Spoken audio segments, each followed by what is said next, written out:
Shalom. First and foremost, I'd like to give all praises and glory and honor to Yahweh, Ba'ashem, Yahweh Shai, Ba'ashem, Wakar Kadash. Double honors to the elders and apostles of Great Millstone, preaching this word truthfully and sincerely. And shalom to the Akim, scattered through the four corners of the globe, preaching the word truthfully and sincerely. And shalom to the Akim, that be like unto the speckled bird, preaching the word truthfully and sincerely. And I'll say shalom to you Akim out there. And this is a sit-down lesson for In the News, November 17th, 2022, 3:07 p.m. now, which is 3:08 p.m. Central Standard Time on this Thursday afternoon. And this is a news article from CNBC.com. And this was published by Sarah Min and Alex Heron of CNBC on Thursday, November 17, 2022 at 4:02 p.m. Eastern Standard Time. And over here is Central Time, over there is Eastern Standard Time. And the highlight of this news article, and it reads for CNBC.com, it says the S&P 500, Nasdaq both closed along with the Dow Jones closed lower for the second day, because I did a video on this second day as well too. Yesterday.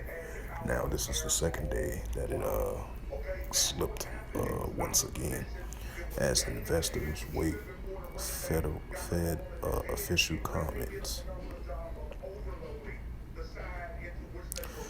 And it says stocks fell Thursday and bond yields jumped as Federal Reserve officially signaled their rate hiking campaign to slower inflation is far from over. Yep, once again, it says the Dow Jones Industrial Average slipped negative 6.46 points, which is, I believe, negative. It's really negative 7 points, or 0.02% to 33,549.37 after a fall as much as 314 points in a session.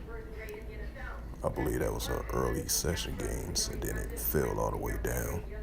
And it says that S&P 500 fell 0.3%, while the Nasdaq Composite declines to 0.35%.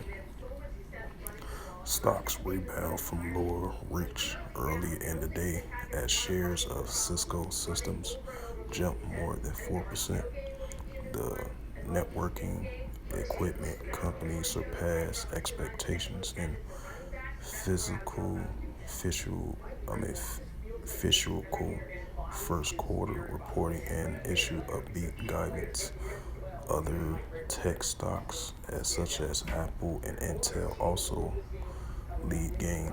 Investors waited comments from St. Louis Federal Reserve President James Bullard, who said in a speech Thursday that policy rate is not yet in a zone that may consider sufficiencies restrictive.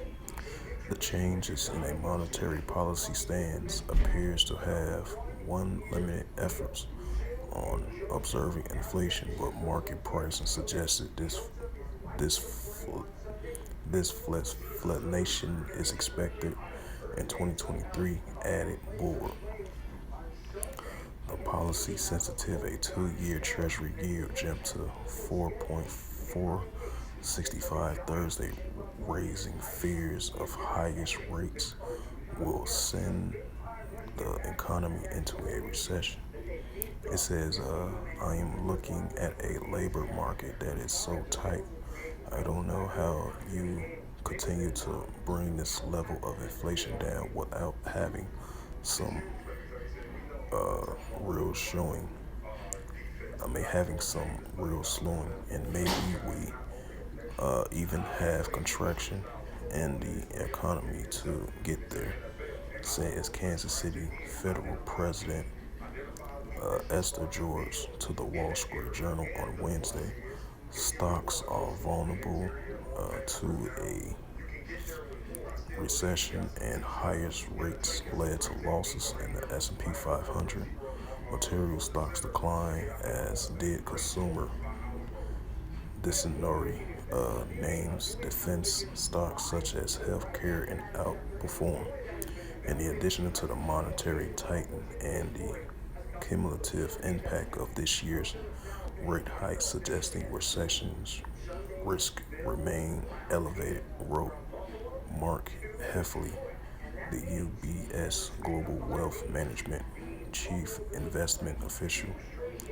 In a note, we continue to believe that the microeconomy and preconditions for a sustainable rally, that interest rate cuts are a trough in growth and corporate earnings on the rise are not yet in place.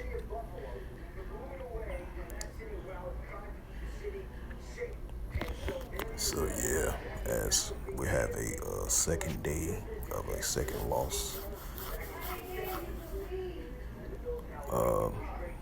as I reported, I did news on this yesterday. The stocks has failed now for a second time, lower than expected because they had an early gain with the Dow Jones and industrial, and the S&P 500 had good solid gains, but it had lost those gains and it went into the negatives range.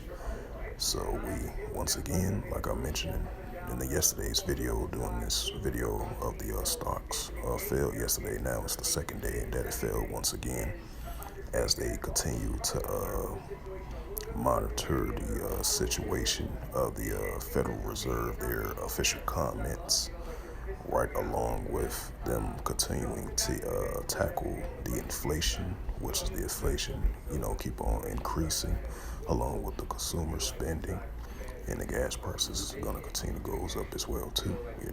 So we'll see if this trend continues for tomorrow as well too. We'll see what happens, as you still got inflation's increasing, consumer spending, and gas prices increasing as well too. So with that, hope this sit-down lesson for in the news of November 17th, 2022, on this Thursday afternoon, in regards to the stock market crash once again for the second straight day of this week. And I would like to give all praises and glory and honor to Yahweh, Bahashem, Yahweh Shai, Bahashem, Wakakadash. Double honors to the elders and apostles, great millstone, preaching the word truthfully and sincerely.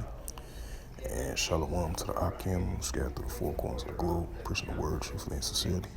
And shalom to the Akim that be like unto the speckled bird, preaching the word truthfully and sincerely. And shalom to the Akim, scattered through the four corners of the globe, preaching the word truthfully and sincerely. And until next time, I will say shalom and a ball.